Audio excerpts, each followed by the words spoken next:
যার চলে যায় সেই বুঝে হয় বিচ্ছেদের কি যন্ত্রণা। একমাত্র সেই বুঝতেছে তার কি অবস্থা। এই অবশ শিশুটা সে কি জানতো তার বাবা এইভাবে না ফেরা দিয়ে চলে যাবে? দেখুন তার কান্নার আহাজারি দেখলে আপনারা বুঝতে পারবেন, আপনার বুকটা ফেটে যাবে তার বাবাকে কিভাবে রাখতেছে। কই বাবা, আসো তুমি বাবা। বাবা তুমি কই? বাবা। সোহাগ যেভাবে না ফেরার দিশে চলে গিয়েছে, তারা যদি ঠিক একইভাবে না ফেরার দিশে চলে যেত, তাদের বাচ্চা কাচ্চা যদি থাকতো তাহলে কিন্তু ঠিকই একইভাবে রাখতো।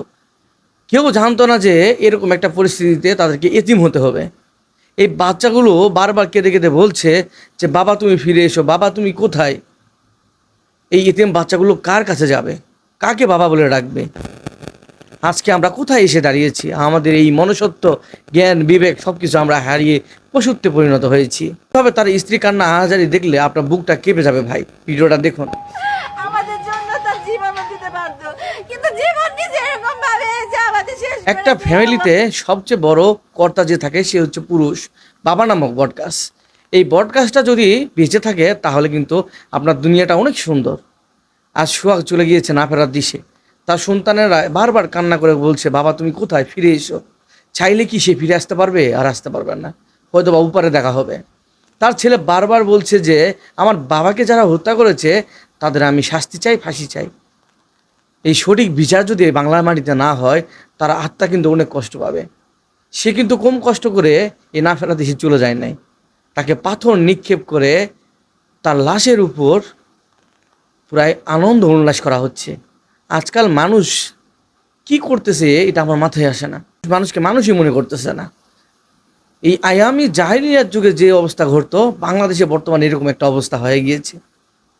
আমরা চাই এই ধরনের যারা অবিচার করে থাকে, জুলুম করে থাকে, তাদের যথেষ্ট পরিমাণে শাস্তি হওয়া উচিত।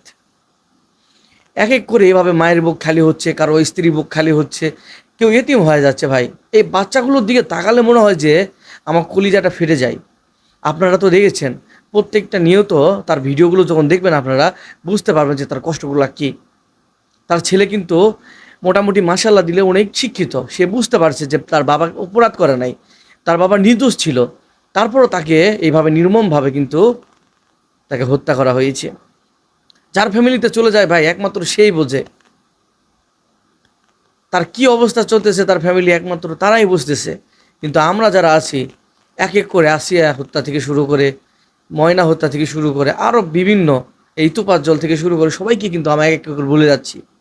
আমরা কিন্তু সবাইকে ভুলে যাচ্ছি। আমাদের উচিত তাদেরকে স্মরণ করে তাদের যারা আসামি রয়েছে তাদেরকে একটা সঠিক শাস্তি দাবি করা। এই সঠিক শাস্তির মধ্যে যদি তারা না পড়ে, তারা বাংলাদেশে এরকম জুলুম হতেই থাকবে। আমরা চাই যে বাংলার মাটিতে কঠিনভাবে ওপেনলি তাদেরকে শাস্তি দেওয়া হোক, যাতে ওই শাস্তিটার দিকে দ্বিতীয় কেউ এই ধরনের কাজ করার সাহস না পায়।